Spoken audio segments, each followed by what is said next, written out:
Enteekateeka z'okuziika mukwano gwa Bobi Wine era ng'ono y'abadde Head of Security ku kitebe kya National Unity Platform okuviira ddala omwaka gwa 2017 zigendera ddala mu maaso. Ku makya g'olunaku olwaleero omukulu Robert Kyagulanyi Ssentamu abanyigwe mmanyi nga Bobi Wine akedde tubikira mukwano gwe era ng'ono y'abadde Head of Security w'ekibiina kya National Unity Platform nga bw'abadde amaze okubeera nga ava mu bulamu bw'ensi eno. Kigambibwa okusinziira ku Bobi Wine ono yabeegattako mwaka gwa 2017 mu primary elections ezaali zigenda okubeerawo ezayingiza Bobi Wine mu parliament, neera okuviira ddala olwo ono abadde akwasaganya emirimu gye gy'obwa security ku kitebe kya National Unity Platform. Mwawule bino ebintu bibiri, ono abadde Head of Security ya National Unity Platform nga ekitebe, wabula abangi mumanyi Eddie Mutwe walwawo n'abasajja abalala bakanyama ba bodyguard ba Bobi Wine, abo banjawulo kubanga bali ba personal bodyguard ba Bobi Wine, si ba personal bodyguard b'ekibiina kya National Unity Platform,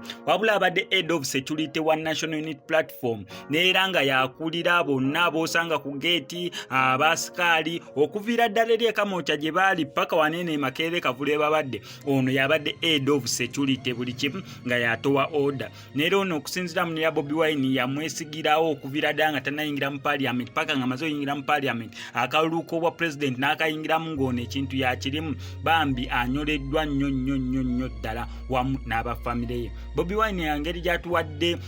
amawulire oba okubika okwo kwa mukulu James Wasoti abangi gwe madde mmanyi nga Kabogo, neera Bobi Wine gwe tusuubira okubeera nga yagenda otuwa details z'okuziika nga we kugenda okugenda mu maaso, wagi bagenda okubeera nga bamuziika n'enteekateeka ziyimiridde zitya ez'okubeera nga bakungubagira abadde Head of Security w'ekibiina kya National Unity Platform naddaba ku kitebe kyabwe ekisangibwa wali eri e Kavule. Wano ku SMX Media tujja sigala tukuwa updates nga gwe kyonna okola subscribing nga notification bell ebisigadde obitulekere.